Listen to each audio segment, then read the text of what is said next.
तो हम लोग षष्ठम अध्याय छठे अध्याय पर हैं अभी, और जिसमें भगवान कृष्ण अर्जुन को समझा रहे हैं कर्म की वो विशेष रहस्य को। क्या है कर्म? जो निष्काम कर्म, निष्काम होकर, कामना रहित होकर किया जाए। क्या है? नियत कर्म है। वो कौन सा नियत कर्म? जो निर्धारित की हुई क्रिया विशेष है उसको ही करना कर्म है। वो निर्धारित की हुई क्रिया विशेष कौन सी है? तो उसमें बताया हमारे शरीर प्राप्ति का उद्देश्य क्या है? तो बताया ये अपने विकारों से मुक्त होने का साधन है, चित्त को निर्मल करने का साधन है, जिसे सन्यास कहते हैं। उसी को तू जान। कहा सन्यासी कौन है? कौन सन्यासी है? जो अपने संकल्पों का त्याग कर दिया। अब संकल्प नहीं है, अब कोई विकल्प नहीं है, अब कोई वृत्ति नहीं है। कामनाओं का जो इसने त्याग कर दिया, सन्यासी है। और अगर कामनाएं हैं तो सन्यास कैसा? सन्यास कामनाओं से है। गृहस्थी का त्याग, घर का त्याग, समाज का त्याग, ये त्याग नहीं है। त्याग कामनाओं का करना है। इसलिए हम घर परिवार छूटते छोड़ते हैं कि कामनाएं हमारे पीछा छोड़ दें। लेकिन अगर घर में रहते हुए ही कामनाएं छूट जाएं तो इससे अच्छी बात क्या है? हैं? अर्जुन तो यही चाह रहा था कि घर में ही रहें, इन परिवार वालों के साथ रहें, कामनाएं भी छूट जाएं। संभव नहीं होती है। इसलिए ये 4 आश्रम बताया गया। साधना जी हरिओम। तो कह रहे हैं योग पर आरूढ़ होने वाले की इच्छा वाले मननशील पुरुष के लिए योग की प्राप्ति में कर्म करना ही कारण है। योग का अनुष्ठान करते करते जब वह परिणाम देने की अवस्था में आ जाए, परिणाम क्या है? संपूर्ण संकल्पों का अभाव। इससे पहले संकल्प पिंड नहीं छोड़ते हैं। जब तक संकल्प है, जब तक तृष्णा है, जब तक कामना है, तब तक संकल्प पीछे पीछे लगे रहते हैं। जिस काल में पुरुष न तो इंद्रियों के भोगों में आसक्त होता है, न कर्मों में ही आसक्त होता है, योग की परिपक्व अवस्था में पहुंच जाने पर आगे कर्म करके ढूंढेगा किसे? अब योग की परिपक्व अवस्था प्राप्त हो गई। अब उसको आगे कर्म करने की क्या जरूरत है? नियत कर्म की क्या जरूरत है? इसलिए वह धर्मों में भी आसक्त नहीं होता है। निर जिसको गुणहीन कहा है, गोस्वामी तुलसीदास जी ने कहा ना, पूजहि विप्र सकल गुणहीना। जो गुणहीन हो गया, गुणों का काम है ये तृष्णा पैदा करना, कामना पैदा करना। जो गुणों से हीन हो गया, सकल गुणहीन हो गया, अब उसके अंदर कोई तृष्णा नहीं है, कोई कामना नहीं है, कोई संकल्प विकल्प नहीं है, वही सन्यासी है, वही पूजनीय है। रास्ते में सन्यास नाम की कोई वस्तु नहीं है। सन्यास एक अवस्था है जो सभी गुणों के पार जाने के बाद प्राप्त होती है। अर्जुन, मनुष्य को चाहिए कि अपने द्वारा अपना स्वयं उद्धार करे। स्पष्ट यहाँ कह रहे हैं भगवान कृष्ण। हम भगवान कृष्ण के भरोसे बैठे रहें कि कोई भगवान आएगा वो हमें तार देगा। हम किसी भगवान की पूजा करें, कृष्ण की पूजा करें, राम की पूजा करें, बुद्ध की पूजा करें। कृष्ण ने, राम ने, बुद्ध ने जो करने के लिए कहा है उसको करना है हमें। कल्याण तो उनके उपदेश से होगा। तो यहाँ वही कह रहे हैं कि मनुष्य को चाहिए अपना उद्धार स्वयं करे, अपने आत्मा को अधोगति में ना पहुंचावे। हम ही मालिक हैं अपने अपने आप को अधोगति में ले जाने के। हम ही मालिक हैं अपने आप को उच्च गति पे पहुंचाने के लिए, क्योंकि यह जीवात्मा स्वयं ही अपना मित्र है। सबसे बड़ा मित्र, सबसे बड़ा शत्रु इस जगत में कौन है? ये है हमारी इंद्रियां, ये है हमारा मन। कब मित्र होता है, कब शत्रु होता है, इस पर कहते हैं भगवान कृष्ण, जिस पुरुष द्वारा मन सहित इंद्रियां शरीर जीता हुआ है, जिस पुरुष की इंद्रियां वश में है, मन वश में है, वही उसकी आत्मा उसका मित्र है। जिसके द्वारा मन सहित इंद्रियां नहीं जीती गई हैं, उसके लिए वह कौन है? शत्रु है। इन दो श्लोकों में श्री कृष्ण एक ही बात कहते हैं कि अपने द्वारा अपने आत्मा का मित्र है, जिसका उद्धार हम स्वयं ही कर सकते हैं। हम उसको मित्र बनाए, हम उसको शत्रु बनाए, वो हमारे ऊपर निर्भर करता है। अब करने योग्य प्रक्रिया विशेष करके ही उपलब्धि पाई जा सकती है। उस बिना कर्म के कोई उस अवस्था को, उस मन को अपना मित्र कब बनाया जा सकता है? जब हम अपने कर्म को करें, नियत कर्म को, निर्धारित कर्म को करेंगे, तभी उसको मित्र बना सकते हैं। अब अनुकूल आत्मा के लक्षण बताते हैं। अगर आपकी आत्मा, आपका इंद्रिय आपके वश में है, आपके नियंत्रण में है, सही कहें तो आपका मित्र है, जो आपका कल्याण करने वाला है, आपको सद्गति पहुंचाने वाला है, तो उसका लक्षण क्या है? क्या लक्षण है? जितात्मनः प्रशान्तस्य परमात्मा समाहितः शीतोष्ण सुख दुःख दुखेषु तथा मानवमानयोः।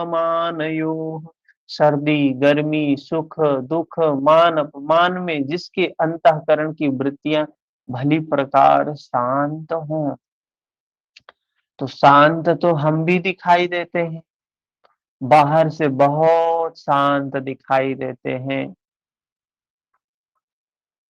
थोड़े हद तक समता भी दिखाने का कोशिश करते हैं। कोई कुछ बोल दिया आप शब्द तो मुस्कुरा देते हैं, अगले को लगता है बहुत शांत है। क्या वाकई में ये अवस्था है? इस शांति की अवस्था वाकई में है? तो नहीं, वाकई में ये अवस्था नहीं है। क्यों नहीं है?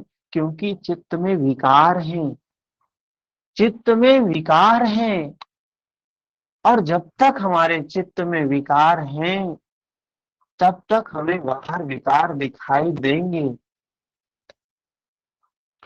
जब चित्त निर्मल हो जाएगा ना, तो ये सर्दी गर्मी, सुख दुख, मान अपमान, इसमें अंदर से भी कोई भेद नहीं रह जाएगा। चित्त में अंदर से निर्मलता रहेगी, तो बाहर तो मुस्कुराएंगे, अंदर भी मुस्कुराएंगे। अभी क्या करते हैं? समाज को दिखाने का प्रयास करते हैं, हम अच्छे हैं, शांत हैं, धर्मात्मा हैं, धर्म का पालन करते हैं। तो कोई कुछ बोल दिया तो बाहर तो मुस्कुराए, लेकिन अंदर से क्लेश जागा, अंदर से द्वेष दुर्भावना जागी। कुछ कर नहीं सकते हैं, लेकिन अपने चित्त को तो और मैला कर दिया ना। तो हमें अपने चित्त को निर्मल करना है। भगवान कह रहे हैं, जिस जिस महापुरुष के ये लक्षण है, जिसका चित्त अंतःकरण से निर्मल हो, बाहर वाले नहीं हमको जान सकते, वो अवस्था कौन जान सकता है? आपका चित्त निर्मल है कि नहीं, वो कौन जान सकता है? हम स्वयं जान सकते हैं। हम वो अवस्था को स्वयं अनुभव कर सकते हैं। मन में द्वेष जाग रहा है मतलब अभी विकार है, मन में राग जाग रहा है मतलब अभी विकार है। ऐसे स्वाधीन आत्मा वाले पुरुष में परमात्मा सदैव स्थित होता है। जिसका चित्त निर्मल हो गया, शांत हो गया, ऐसे पुरुष में परमात्मा सदैव निर्मल स्थित रहता है, कभी अलग ही नहीं होता है। जितात्मा, जिसने मन सहित इंद्रियों को जीत लिया है, वृत्ति परम शांति में प्रवाहित हो गई है। तो देखिए एक लक्षण है, क्या लक्षण है? उस परमात्मा की प्राप्ति के एक लक्षण बताया। क्या बताया? जिसने अपने इंद्रियों को, शरीर को जीत लिया है। अब कोई तृष्णा, कोई कामना, कोई आसक्ति नहीं रह गई है। ऐसा स्वाधीन पुरुष, स्वाधीन आत्मा वाला क्या है? योगी है। वो परमात्मा का दर्शन कर लिया, वो परमात्मा का अनुभव कर लिया। फिर 8 नंबर में कहते हैं, जिसका अंतःकरण ज्ञान विज्ञान से तृप्त है। आज हम लोग क्या मानते हैं? विज्ञान का मतलब क्या है? जिसको कुछ सिद्धांतों पर मापा जा सके। विज्ञान जिसको इंस्ट्रूमेंट पर जांचा जा सके। विज्ञान जिसको लेबोरेटरी में टेस्ट किया जा सके। लेकिन यहाँ कह रहे हैं ज्ञान विज्ञान तृप्तात्मा, जिसका अंतःकरण ज्ञान और विज्ञान से तृप्त है। ज्ञान मतलब जो कुछ था वो जान लिया, उसको सारी सच्चाई को जान लिया, सर्वज्ञ हो गया। उसके बाद क्या कहा? विज्ञान, विज्ञान का मतलब ये मैकेनिज्म भी समझ गया। कौन सा मैकेनिज्म समझ गया? कि हम जब चित्त में द्वेष जगाते हैं, राग जगाते हैं, दुर्भावना जगाते हैं, तो कैसे जगता है? ये बाहर से शब्द एक टकराया, बाहर तो जो कुछ भी है सिर्फ शब्द है ना। हमारा कान अलग है, इंद्री है, इंद्री से बुद्धि अलग है, बुद्धि से ये मन अलग है। ये संस्कार कैसे उत्पन्न हो जाता है? तो वो विज्ञान भी समझ गया कि शब्द कान से टकराता है तो हमारी जो संज्ञा होती है वो पहचानती है उसको। अरे शब्द आया है, शब्द अच्छा है कि बुरा है, तो कह वो संज्ञा पहचान के उसका मूल्यांकन भी कर देती है। अरे अच्छा शब्द है तो वेदना अच्छा चलने लगता है, सुखद लगने लगती है, वेदना दुखद लगने लगती है। तो वो सुखद और दुखद वेदना क्या है? ये कौन बनाया? ये सुखद और दुखद वेदना किसने बनाया? ये हमारी संज्ञा ने बनाया ना। उदाहरण के लिए लेते हैं, उदाहरण के लिए लेते हैं कि जैसे हम किसी को स्पर्श करते हैं, किसी को स्पर्श करते हैं, हो सकता है अच्छा लगा। कि कोई व्यक्ति स्पर्श करता है तो क्या सारे लोग किसी को स्पर्श करते हैं, सबका अच्छा लगता है? हाथ तो सबका है। हाँ, कोई व्यक्ति, एक व्यक्ति स्पर्श कर रहा है, आपको वो अच्छा लग रहा है, दूसरा व्यक्ति स्पर्श कर रहा है, अच्छा नहीं लग रहा है। कारण क्या है? क्या कारण है उसमें? दोनों तो ही वही हाथ ही है, दोनों ही तो मांस से ही बना हुआ है, एक ही प्रकार का है। ये अंतर कहाँ से आता है? ये अंतर कहाँ से आता है कि अच्छा है कि बुरा है? हम बैठे हुए हैं, पीछे से कोई व्यक्ति आया, स्पर्श किया, सिर में हमारे स्पर्श किया, हम उसको देखे नहीं, हमें नहीं पता है किसने हमें स्पर्श किया है, हमें नहीं पता है कि हमको किसने स्पर्श किया है। हमने देखा नहीं, बस इतना पता चला स्पर्श हुए, स्पर्श हुआ, इतने में ना अच्छी संवेदना जागी ना बुरी संवेदना जागी। लेकिन जब पीछे घूमते हैं, देखते हैं, अरे कौन है ये, तो ये अपना ही कोई है।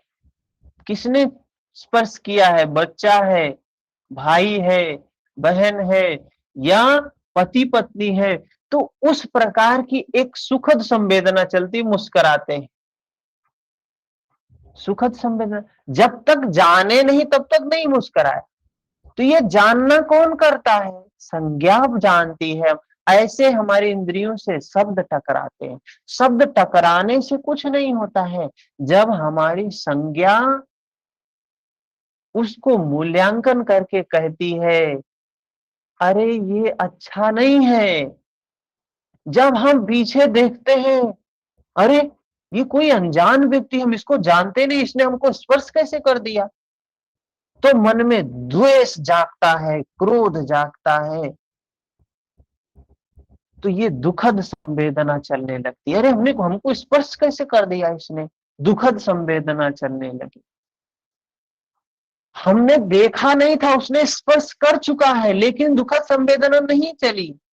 और हम क्या कहते हैं, इसने हमें छुआ इसलिए हमको दुख हुआ। दुख उसको छूने से नहीं हुआ, दुख हमारी संज्ञा ने बताया, ये हम जानते नहीं है हमको कैसे स्पर्श कर दिया। दुख तो इससे उत्पन्न हुआ। ऐसे इंद्रियों के साथ विषयों के टकराने से होता है। जब सुखद होता है तो हम सुखद संवेदना चलती है, हमको अच्छा लगता है। तो हमने देखा, अरे हमारे बच्चे ने हमको स्पर्श किया है, तो उसको प्यार करते, सहलाते हैं, उसको अच्छा लगता है। और कोई अनजान व्यक्ति ने टच किया है तो मन में द्वेष जगाते हैं, और ये नहीं चाहते फिर से ये हमें छुए। प्रैक्टिकल बात है ये ना। यही बातें इंद्रियों के साथ में होती हैं हमारे। तो कह रहे ये क्या है? जो इस विज्ञान को समझ गया, जो इस इंद्रियों के विज्ञान को समझ गया, ज्ञान विज्ञान तृप्तात्मा, ऐसे ज्ञान और विज्ञान से तृप्त है, जिसकी स्थिति अचल है, स्थिर है, विकार रहित है। अरे जब स्थिर हो गया, अचल हो गया, विकारों से रहित हो गया, तो कोई भी स्पर्श कर रहा है, क्या मतलब है? हाथ तो हाथ है। ये उदाहरण के लिए ले रहे हैं। ऐसे ये बात जो कही गई इंद्रिय लेवल पर कही गई है। इंद्रिय लेवल की बातों को हम भौतिकता में नहीं समझा सकते, क्योंकि इंद्रियातीत बात है। उसके लिए कुछ ना कुछ समझाने के लिए उदाहरण लेना पड़ेगा। तो इंद्रियों के स्तर पे जब इंद्रियों से विषय टकरा रहे हैं, भाई अच्छे हो या बुरे हो, क्या लेना देना है? टकरा रहे हैं, टकराने दो। कान से शब्द टकराया तो क्या मतलब है? आंख से रूप टकराई तो क्या मतलब? यहाँ पे हम स्थिर हो गए, यहाँ शांत हो गए, यहाँ समता में हो गए। जिसने इंद्रियों को विशेष रूप से जीत लिया, जो यहाँ पे शांत हो गया ना, वही इंद्रियों को जीता है। जिसकी दृष्टि में मिट्टी और पत्थर स्वर्ण एक समान है, ऐसा योगी युक्त कहा गया है। युक्त का अर्थ है योग से संयुक्त। यह योग की पराकाष्ठा है, जिसे योगेश्वर ने 5वें अध्याय में भी चित्रित किया है। परम तत्व परमात्मा का साक्षात्कार, उसके साथ रहने वाली जानकारी ज्ञान है। 1 इंच भी इष्ट से दूरी है, जानने की इच्छा बनी है, तब तक वह अज्ञानी है। वह प्रेरक कैसे सर्वव्याप्त है, कैसे प्रेरणा देता है, कैसे अनेक आत्माओं का एक साथ पथ प्रदर्शन करता है, कैसे वह भूत भविष्य वर्तमान का ज्ञाता है। उस प्रेरक इष्ट की इस कार्य प्रणाली का ज्ञान ही विज्ञान है। जिस दिन से हृदय में इष्ट का आविर्भाव होता है, उसी दिन से वह निर्देश देने लगता। परंतु प्रारंभिक अवस्था में हम समझ नहीं पाते हैं। पराकाष्ठा काल में ही योगी को उसकी आंतरिक कार्य प्रणाली विज्ञान समझ में आती है। यही समझ विज्ञान है। योगारूढ़ युक्त पुरुष का अंतःकरण ज्ञान विज्ञान से तृप्त रहता है। इसी प्रकार योग युक्त पुरुष की स्थिति का निरूपण करते हुए योगेश्वर श्री कृष्ण पुनः कहते हैं। हम लोगों ने यहाँ तक देखा था। कोई प्रश्न है तो बताइए, समझ में आई बात यहाँ तक?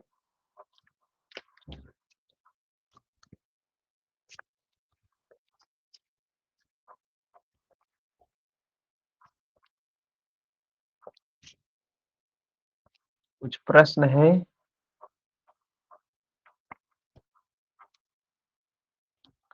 समझ में भी आ रहा है या ऐसे ही हम प्रवचन किए जा रहे हैं? जी सर, समझ में आ गया। ये बहुत सुंदर। योगारूढ़ के लक्षण में सर ये लिख सकते हैं ना हम, कि सुख दुख मान अपमान, वो उसमें हाँ, वो। बिल्कुल लिख सकते हैं। समता में जो स्थित हो गया, जिसका चित्त निर्मल हो गया, जो सम हो गया, सुख दुख मान अपमान यश अपयश लाभ हानि सब में समान हो गया, सब हो गया। योगारूढ़ व्यक्ति के लक्षण ही बता रहे हैं भगवान।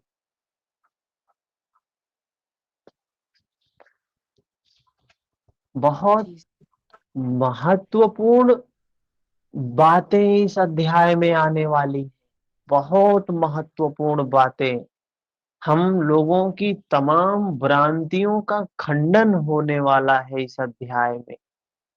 कौन जानता है, हम लोग योग बात करते हैं, योगी की बात करते हैं, संत महापुरुष की बात करते हैं, और भगवान ने देखिए कितने सरल शब्दों में बताया है कि कौन है महापुरुष, कौन है योगी, क्या लक्षण है उसके। फिर आगे बताते हैं,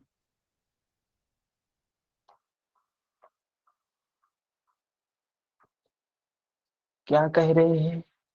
सुहृद हृदन्मित्रायुर्दा उदासीनम् अध्यस्थ द्वेष्य बन्धुषुः साधु स्वपि च पापेषु संबुद्धिर विशिष्यते। प्राप्ति के पश्चात महापुरुष समदर्शी और समवर्ती होता है। जब प्राप्ति हो गई उस परमात्मा की, तो योगी समदर्शी हो जाता है।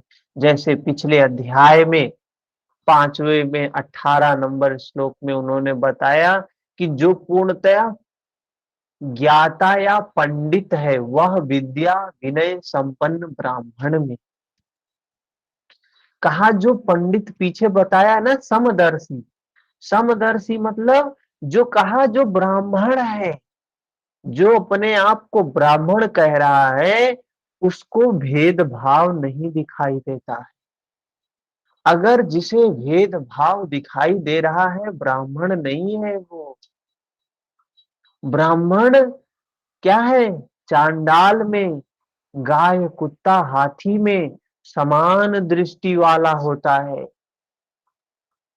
वह ब्राह्मण ये भेद नहीं करेगा कि ये गाय है, ये भैंस है, ये बकरी है, ये सुअर है, ये कुत्ता है, ये बिल्ली है, ये हाथी है। देखते होंगे धर्म के नाम पर कितना कितना राजनीति गाय के ऊपर। हमारे धर्म का प्रतीक है। अरे धर्म का प्रतीक सारे लोग हैं, सारे जीव जंतु पशु पक्षी सब धर्म के प्रतीक हैं। गाय भी एक पशु है, कुत्ता भी एक पशु है, हाथी भी एक पशु है, सुअर भी एक पशु है, बकरी भी एक पशु है। सारे एक पशु हैं। हमको उनको एक समान रूप में ही देखना चाहिए और उनमें उसी सत्ता का प्रवाह देखना चाहिए, उसी परमात्मा का प्रवाह देखना चाहिए। उसी का पूरक यह श्लोक है। कह रहे हैं कि जो समदर्शी हो गया वो सब समदर्शी समान रूप में सब में दर्शन करने लगता है। ये योगारूढ़ महापुरुष के लक्षण बता रहे हैं। समदर्शी हो जाता है, वह हृदय से सहायता करने वाले सहृद मित्र, बैरी, उदासीन, द्वेषी, बंधु गणों, धर्मात्मा तथा पापियों में भी समान दृष्टि वाला योग युक्त पुरुष अति श्रेष्ठ है।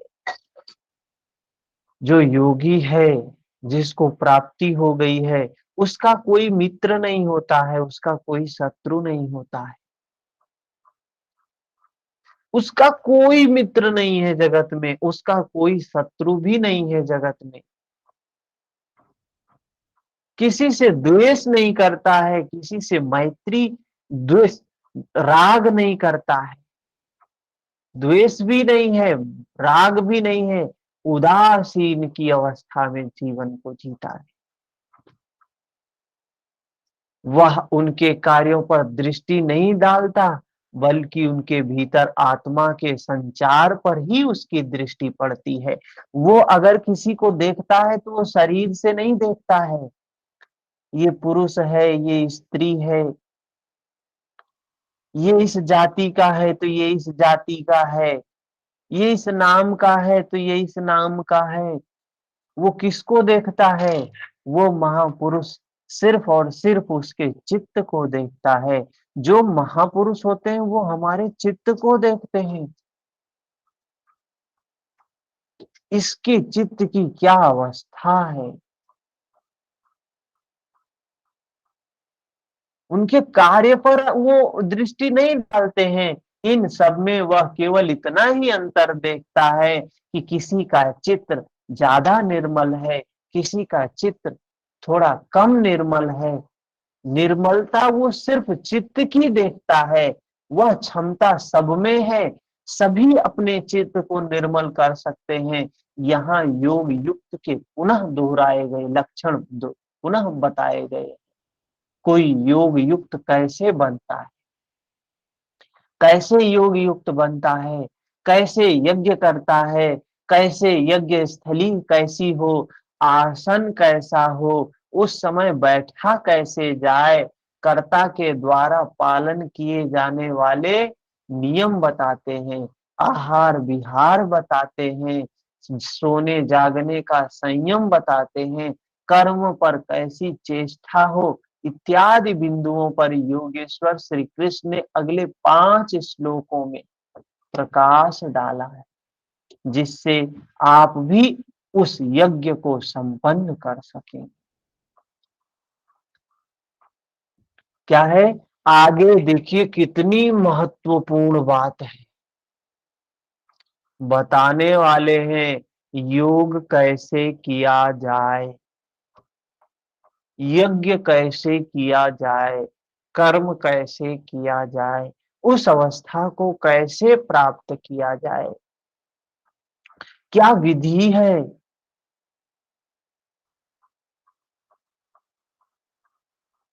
अध्याय 3 में उन्होंने यज्ञ का नाम लिया और बताया कि यज्ञ की प्रक्रिया ही वह कर्म है। 3 में बताया था वो कर्म क्या है, यज्ञ की प्रक्रिया।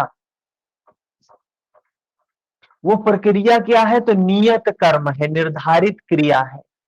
3 अध्याय 4 में उन्होंने यज्ञ का स्वरूप विस्तार से बताया, जिसमें क्या बताया, महर्षि पतंजलि ने प्राणायाम बताया है ना, सेम प्राणायाम ही बताया है इन्होंने।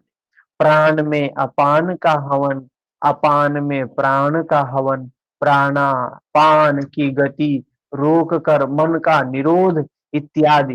तो वही तो बताया है महर्षि पतंजलि पहले सूत्र में बताते हैं प्राणायाम, तस्मिन् सति श्वास प्रश्वास योर गति विच्छेदा प्राणायाम।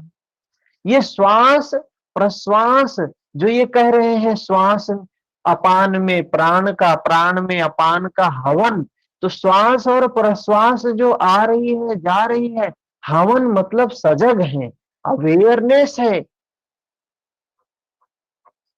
और चौथा जो स्थिति बताया, बाह्य अभ्यंतर विषयाक्षेपी चतुर्थः, वही कह रहे हैं प्राण अपान की गति रोक कर मन का निरोध, ये चौथी अवस्था आ गई। सब मिलाकर यज्ञ का शुद्ध अर्थ है साधना, आराधना। उस आराध्य देव तक की दूरी तय कराने वाली प्रक्रिया, जिस पर 5वें अध्याय में भी कहा, किंतु उसके लिए आसन, भूमि करने की विधि इत्यादि का चित्रण शेष है। उसी पर योगेश्वर श्री कृष्ण यहाँ प्रकाश डालेंगे। तो देखिए स्पष्ट, अगर ये बात हमें भगवान, हम भगवान मानते हैं भगवान कृष्ण को, योगेश्वर योगी मानते हैं भगवान कृष्ण को, और भगवान कृष्ण को राम का अवतार, पता नहीं कितने अवतार बताए गए, हम हर अवतार में उन्हें भगवान हमने माना है, और ये कह रहे हैं ऐसे हमें करना है, तो मानने योग्य ही है। और एक बात ये है, हम सभी उनकी संतान हैं, हमारे इष्ट हैं, हमारे पूज्य हैं, पितामह हैं, हमको उत्पन्न करने वाले हैं। तो कोई भी पिता हमारे पिता तुल्य हुए ना।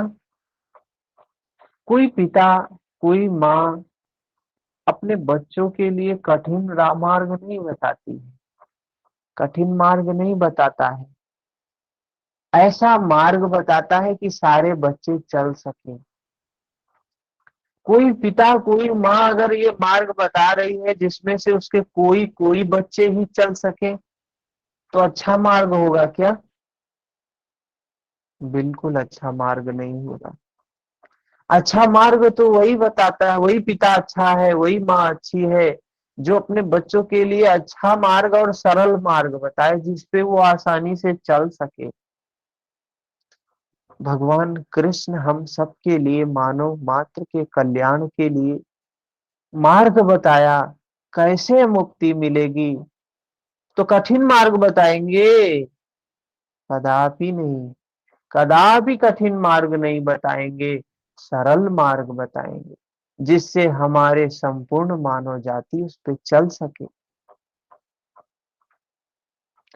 अब कोई कहे अरे नहीं, ये सब हमारे बस की बात नहीं है, ये सब तो सन्यासियों के लिए है, पढ़े लिखे लोगों के लिए है, अरे ये सब पुरुषों के लिए है, महिलाओं के लिए नहीं है, ये सब जंग बुढ़ापे में किया जाने वाला योग।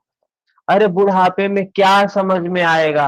किसी बूढ़े को बैठा के ये पढ़ाएंगे, क्या समझ में आएगा उसे? हाँ, ये तो इसी उम्र में समझ में आना चाहिए, 25-30 साल के पहले समझ में आना चाहिए।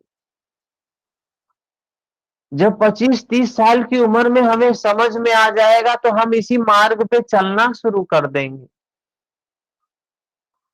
और ये बात समझ ही नहीं पाए, तो जीवन भर भटके रहेंगे, भटके रहेंगे, और बुढ़ापे में इतने दूर निकल जाएंगे कि वापस आना संभव ही नहीं। इतने लेप लग जाएंगे हमारे चित्त पर, इतने संस्कार हो जाएंगे, उस संस्कार से दबे रहेंगे। तो बहुत करुणा करके भगवान कृष्ण समझाते हैं। आगे आप लोग देखेंगे ना श्लोकों को, इतने सरल भाषा में इतनी बड़ी बातें बताया है भगवान कृष्ण ने। क्या कह रहे हैं? योगी युज्जीत सततमात्मानं रहसि स्थितः एकाकीयत चित्तात्मा निराशीर परिग्रह। चित्त को जीतने में लगा हुआ योगी मन, इंद्रियों और शरीर को वश में रखकर वासना और संग्रह रहित होकर एकांत स्थान में अकेला ही चित्त को योग क्रिया में लगावे। क्या कह रहे हैं भगवान कृष्ण? योग करने की बात कर रहे हैं, योग क्रिया की बात कर रहे हैं। कैसे? चित्त को जीतने में लगा हुआ योगी। तो हम लोगों ने चित्त को जीत लिया है क्या? नहीं, हम लोग लगे हुए हैं। क्या करना है? मन, इंद्रियों और शरीर को वश में करके जो योगी इसमें लगा है, तो पहला काम उसका क्या है? मन को वश में करे, इंद्रियों को वश में करे, शरीर को वश में करे, और वासना और संग्रह रहित होकर, वासना और संग्रह रहित होकर क्या बताया महर्षि पतंजलि ने? क्या कहा? यम और नियम। क्या है? वासना से मतलब अहिंसा, सत्य, स्तेय, ब्रह्मचर्य में स्थित होकर, संग्रह रहित, अपरिग्रह महर्षि पतंजलि ने बताया। कह रहे हैं संग्रह रहित होकर क्या करना है? एकांत स्थान में अकेला ही चित्त को योग क्रिया में लगावे। क्यों? ये क्यों नहीं बताया कि गुरु भी होना चाहिए साथ में? करें अकेला ही, एकाकीयत चित्तात्मा। एकाकी कह रहे हैं, अकेले करने के लिए कह रहे हैं। ये नहीं कह रहे हैं कि बारात लेके बैठो। कह रहे हैं अकेले ही चित्त को क्या करना है? आत्मबोध उपलब्धि कराने वाली योग क्रिया में लगाना है। उसके लिए स्थान कैसा हो? कैसे स्थान पे बैठे, आसन कैसा हो, इसके बारे में बता रहे हैं। क्या कह रहे हैं 11 नंबर? शुचौ देशे प्रतिष्ठाप्य स्थिरमासनमात्मनः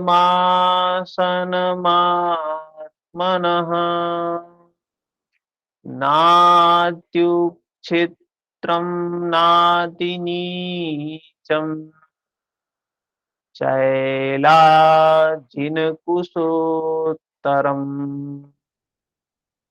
बैठने के लिए बता रहे हैं शुद्ध भूमि में कुश, मृगछाल, इससे भी उत्तरोत्तर रेशमी ऊनी वस्त्र, तख्त इत्यादि कुछ भी बिछाकर अपने आसन को ना अति ऊंचा ना नीचा स्थिर स्थापित करके शुद्ध भूमि का तात्पर्य उसे झाड़ने, बुहारने, साफ सफाई करने से।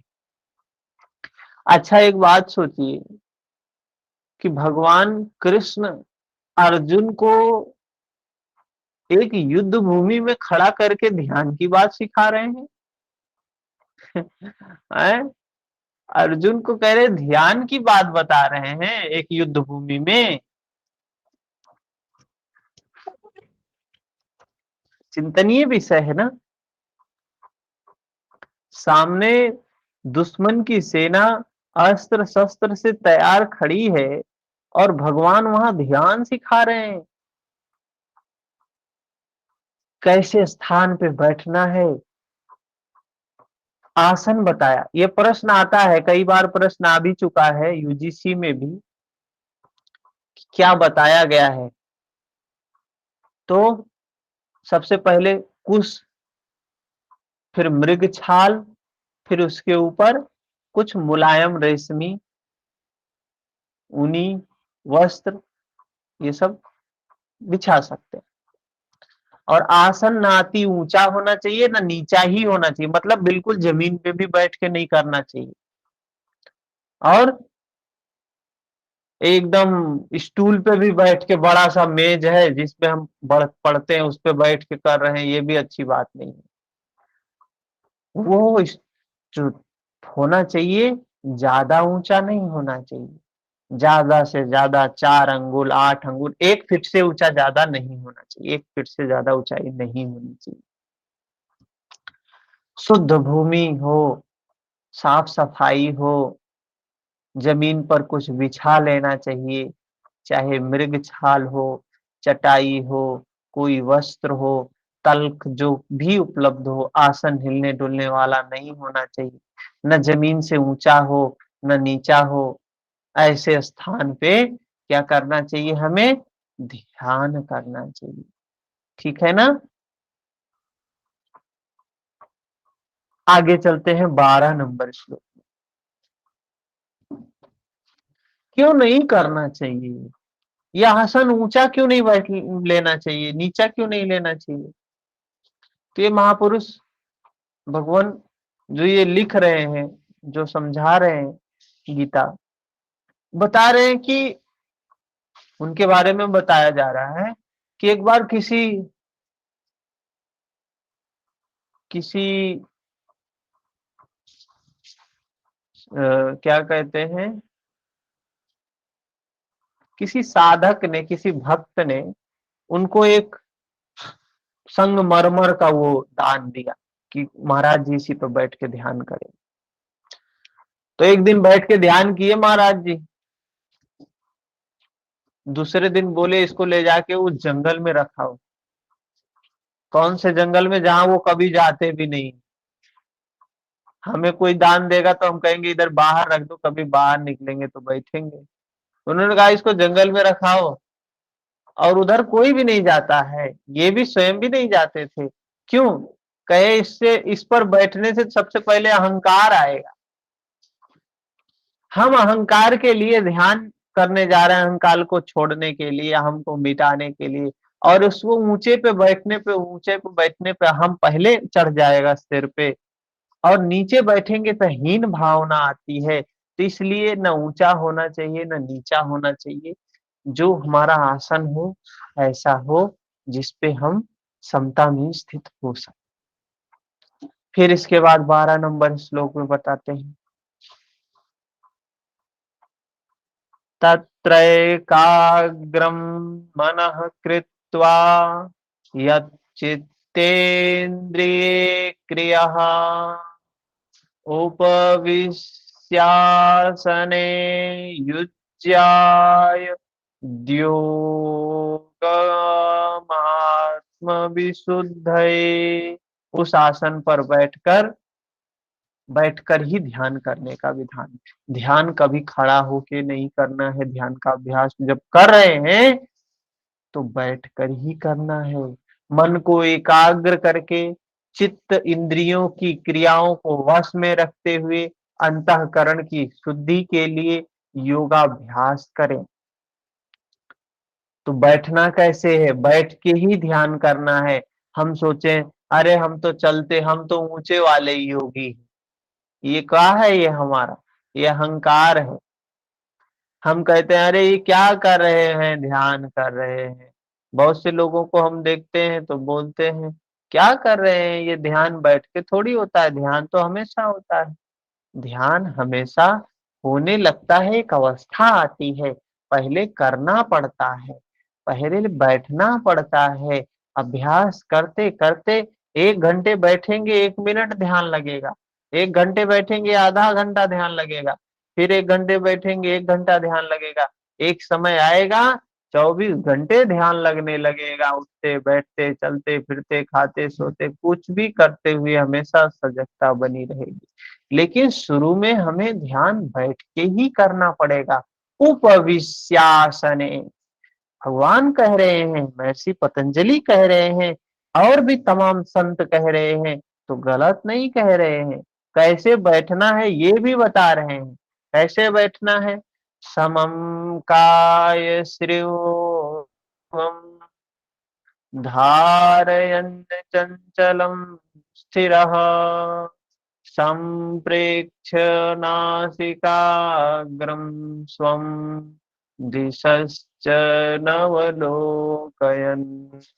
कैसे बैठना है, तो कह रहे हैं शरीर गर्दन सिर सीधा, शरीर शरीर कैसा हो, स्पाइन कैसा हो, बिल्कुल गर्दन सीधा हो, मेरुदंड बिल्कुल सीधा हो, अचल स्थिर करके। मतलब ये नहीं है कि बैठे हैं 10 मिनट बाद इधर सीधे हो रहे हैं, 10 मिनट बाद उधर सीधे हो रहे हैं, 10 मिनट बाद इधर टेढ़े हो रहे हैं। ऐसा नहीं होना चाहिए, बिल्कुल स्थिर, जैसे कोई पटरी खड़ी कर दी गई हो, इस प्रकार की सीधी। चित्त को शांत करना है ना, चित्त तो इस शरीर में है ना। जब शरीर ही शांत नहीं है, सीधा नहीं है, तो चित्त कहाँ से शांत होगा, कहाँ से स्थिर होगा। तो दृढ़ होकर बैठा जाए, अपनी नासिका के अग्रभाग को देखकर। क्या कह रहे हैं, नाक के सामने जहां दृष्टि पड़ती वहां दृष्टि रहे, दाहिने मतलब दृष्टि इधर उधर नहीं होनी चाहिए। शरीर भी स्थिर, दृष्टि भी स्थिर, अन्य दिशाओं को ना देखता हुआ स्थिर बैठकर, स्थिर होकर बैठे। और फिर बताते हैं, प्रशांतात्मा विगत ब्रह्मचारी व्रते स्थितः मनः संयम्य मच्चित्तो युक्त आसीत मत परम परः। क्या कह रहे हैं, ब्रह्मचर्य व्रत में स्थित होकर। तो यम नियम में तो बताया ही भगवान महर्षि पतंजलि ने भी बताया। प्राय लोग कहते हैं ब्रह्मचर्य क्या है, जनन इंद्रियों का संयम ब्रह्मचर्य है। किंतु महापुरुषों की अनुभूति है, क्या हमने भी बताया था जब उसके बारे में पढ़े थे, कि मन से विषयों का स्मरण करके, आंखों से वैसे दृश्य देखकर, त्वचा से स्पर्श कर, कानों से विषयोत्तेजक शब्द सुनकर जनन इंद्रिय संयम संभव नहीं है। ब्रह्मचारी, ब्रह्मचर्य से तात्पर्य है ब्रह्म आचरति स ब्रह्मचारी, जो ब्रह्म का आचरण करता है वो ब्रह्मचारी है। नियत कर्म यज्ञ की प्रक्रिया है, जिसे करने वाले यान्ति ब्रह्म सनातना, जिसको करने, उस नियत कर्म को करने वाले लोग क्या हैं, यान्ति ब्रह्म सनातनम, सनातन ब्रह्म में प्रवेश पा जाते हैं। इसे करते समय स्पर्शान कृत्वा बहिर्ब्रह्मान, बाहर के स्पर्श, मन और सभी इंद्रियों के स्पर्श बाहर ही त्याग कर चित्त को ब्रह्म चिंतन में, श्वास प्रश्वास में, ध्यान में लगाना है। मन ब्रह्म में लगा है, तो बाह्य स्मरण कौन करेगा। ब्रह्म में जब हम रम गए, जब हमने अपने चित्त को अंतर्मुखी कर लिया, तो बाहर क्या रह गया फिर। यदि बाह्य स्मरण होता है तो अभी मन लगा नहीं है। शरीर विकार शरीर में नहीं, मन की तरंगों में रहते हैं। मन ब्रह्मचरण में लगा है, तो जनन इंद्रिय संयम ही नहीं, सकल इंद्रिय संयम तक स्वाभाविक हो जाता है। जब मन ब्रह्माचरण में लग जाता है, तो इंद्रिय संयम ही नहीं होता है, सकल इंद्रिय संयम स्वाभाविक रूप से स्वतः हो जाता है। अतः ब्रह्म के आचरण में स्थित रहकर भय रहित, अच्छी प्रकार शांत अंतःकरण वाला, मन को संयत रखते हुए, मुझ में लगे हुए चित्त से युक्त मेरे परायण होकर स्थित हो, ऐसा करने का परिणाम क्या होगा, क्या परिणाम होगा। तो बता रहे हैं, युंजने सदात्मानम् योगी नियतमानसः शान्तिं निर्वाण परमा मत्सं संस्थामधिगच्छति। इस प्रकार अपने आप को निरंतर उसी चिंतन में लगाता हुआ संयत मन वाला योगी मेरे में स्थित रूपी पराकाष्ठा वाली शांति को प्राप्त होता है। इसलिए अपने को निरंतर कर्म में लगाएं। यहाँ यह प्रश्न पूर्ण प्राय है। अगले 2 श्लोकों में वे बताते हैं कि परमानंद वाली शांति के लिए शारीरिक संयम, युक्ताहार विहार भी आवश्यक है। तो जो इस कर्म में लगा रहता है, क्या होता है, हम जो भी व्यक्ति कितना भी मूढ़ क्यों ना हो, गीता को एक बार सुन ले, एक बार समझ ले, 18 अध्याय के बाद आप सभी के मन में कोई प्रश्न रह ही नहीं जाएगा। कोई प्रश्न रह ही नहीं जाएगा, किसी प्रकार का प्रश्न रह ही नहीं जाएगा। एक एक बात को इस प्रकार से समझाते हैं भगवान। कह रहे हैं जो इस मार्ग में लगा हुआ है, वो चलते चलते एक समय आएगा कि वो परम शांति, उस मेरे स्वरूप को, मेरे में स्थिति रूपी पराकाष्ठा रूपी परम शांति को प्राप्त होगा।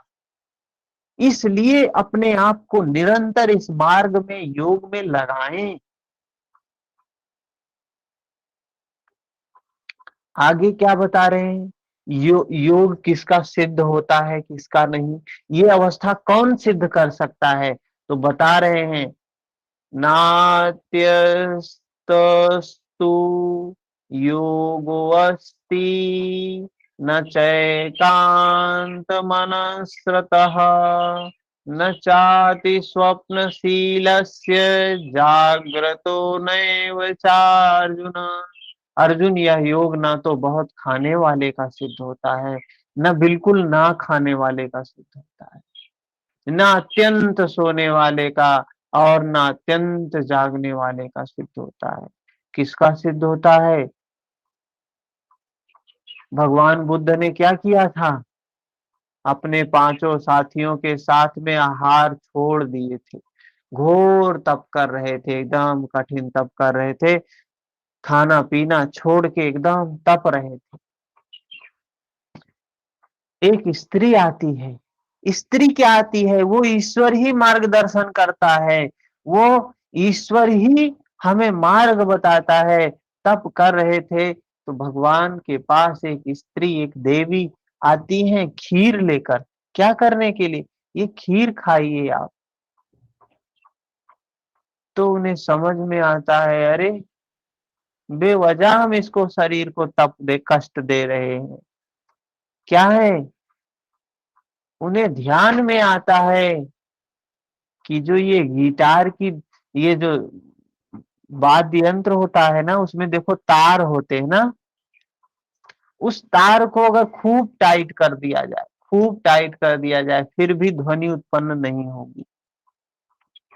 उस तार को ढीला छोड़ दिया जाए, फिर भी ध्वनि नहीं उत्पन्न होगी। तो ध्वनि कब उत्पन्न होगी? जब सम्यक रूप से मध्यम मार्ग अपनाया जाए, न टाइट है न ढीला है, वहां से मधुर ध्वनि उत्पन्न होती है। तो भगवान बुद्ध को बात समझ में आती है, अरे ये अति हम कर रहे हैं, अति कर रहे हैं। शायद गीता नहीं पढ़ा था उन्होंने, गीता पढ़े होते तो। नहीं पढ़ा था, ऐसी बात नहीं है गीता नहीं पढ़ा था। अरे महाराज के पुत्र, राजा के पुत्र, और गीता नहीं पढ़े? अरे उन्होंने तो वेदों को भी पढ़ा था, वेदों को भी पढ़ा था, और प्राप्ति के बाद कहते भी हैं, जब उनको प्राप्ति होती है बोधि की तो बोलते भी हैं। क्या बोलते हैं? अरे कभी सुना ही नहीं। काहे नहीं सुना भाई? सुना ही नहीं मतलब जानते हैं? अर्थ नहीं सुना। लोग अर्थ का अनर्थ कर दिए, अर्थ को ही बदल दिए। आज जितनी गीता मिलती है सब दूसरी ही बात कर रही है। ये गीता पढ़ के आपके अंदर प्रेरणा जाग रही है कि मैं भी अध्यात्म के मार्ग में चलूं। ऐसी बहुत सी गीता है, वो पढ़ेंगे आप तो आपको भौतिकता की ओर और ढकेलने का काम करेंगे। तो कह क्या रहे हैं यहाँ पे कि ये योग किसका सिद्ध होता है? जो बहुत खा रहा है। अरे बहुत खाइए, खूब खाइए, एकदम दबा के खाइए, क्योंकि बहुत मेहनत का काम है। बहुत से लोग बोलते हैं अरे चित्त को निर्मल करना है, चित्त को विकारों से मुक्त करना है, बहुत परिश्रम का काम है। तो खूब खाइए, खूब खाइए। खाने के लिए बिल्कुल मना किया गया है। बिल्कुल मना किया गया है नहीं, अति के लिए मना किया गया, अति नहीं करना है। और ना ही बिल्कुल ही नहीं खाएं। क्या करते हैं? बिल्कुल ही नहीं खाएंगे, एकदम शरीर को दुबला पतला कर देंगे, एकदम दुर्बल कर देंगे। जब शरीर दुर्बल हो जाएगा तो विकार भी दुर्बल हो जाएगा। ये भी गलत है ना। अत्यंत सोने वाला खूब सो रहा है तो सोना भी नहीं है, खाना भी नहीं है, ज्यादा अति नहीं करना है। आगे बताते हैं, इसके बाद भगवान कृष्ण 17 नंबर में बताते हैं, युक्ताहार विहारस्य युक्त चेष्टस्य कर्मसु युक्त स्वप्नावबोधस्य योगो भवति दुःखः। यहाँ से कल देखेंगे। किसी का प्रश्न है तो बताइए। कितनी महत्वपूर्ण बातें हैं,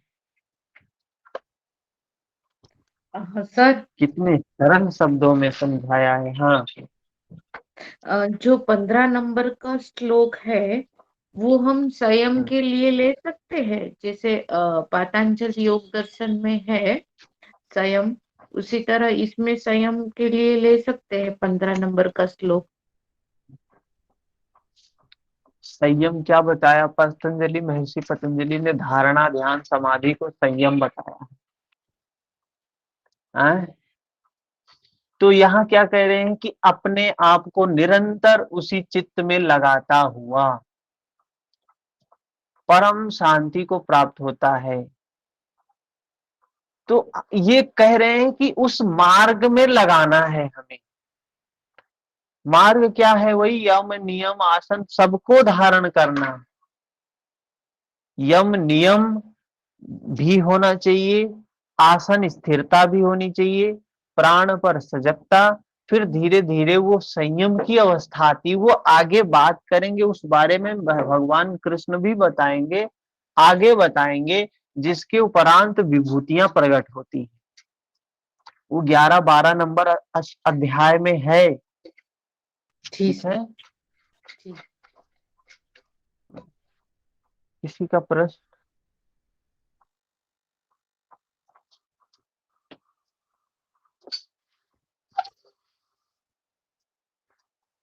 ठीक है, तो समाप्त करते हैं, शाम को मिलेंगे योग सूत्र में। हरिओम हरिओम।